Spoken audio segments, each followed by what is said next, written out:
കോട്ടപ്പടിയിലെ വടക്കും ഭാഗത്ത് കുട്ടിയാന വിടവ് വീഴ്ചാട് വർഗീസിന്റെ വീട്ടിലാണ്. അദ്ദേഹമാണ് നമുക്കിപ്പോൾ ഉള്ളത്. എപ്പോഴാണ് ഇത് അറിഞ്ഞത്?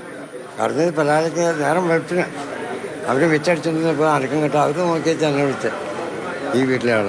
സ്ഥിരമായിട്ട് ആന വരാറുണ്ടോ ഇവിടെ? പിന്നില്ലേ ഇതൊക്കെ ആന ഈ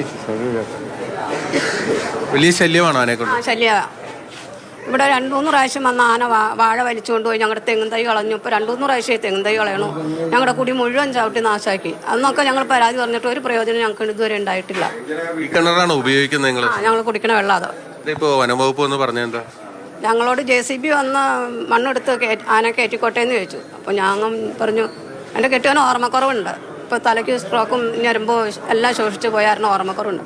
ഞാൻ പറഞ്ഞു നാട്ടുകാരെന്നാ പറയണോ അതുപോലെ ഞങ്ങൾ ചെയ്തോളാം എന്ന് പറഞ്ഞു. അല്ലാതെ ഞങ്ങൾക്ക് തന്നെ ഒരു തീരുമാനമില്ല. ഞങ്ങൾ 2 മാത്രമേ ഉള്ളൂ. ഈ വയസ്സിന് വയസ്സ് ഞങ്ങൾക്ക് 2 പേർക്കും സുഖമില്ലാത്തയാണ്. അതുകൊണ്ട് അവരെന്ത് പറയണോ അതുപോലെ ഞങ്ങൾ ചെയ്തോളാം എന്ന് ഞങ്ങൾ പറഞ്ഞത്. കൃഷിയൊന്നും ചെയ്യാൻ പറ്റാത്ത രീതിയിൽ ആനശല്യം ചെയ്യാൻ പറ്റില്ല. ഒരു സാധനം ഞങ്ങൾക്ക് നടാൻ പറ്റില്ല. കപ്പ ഈ മിറ്റത്തോടെ കപ്പ നട്ടിട്ട് അതും ആന കളയണോ, ആനയും പന്നിയും കളയണോ. കറക്റ്റ് ഒരു സാധനം ഞങ്ങൾക്ക് നടാൻ പറ്റണില്ല. ഞങ്ങൾക്ക് സ്ഥലവും കുറവാണ്, കുറച്ച് സ്ഥലമുള്ളൂ. ഇതാണ് ഇവിടുത്തെ ഒരു ദുരവസ്ഥ എന്നത്.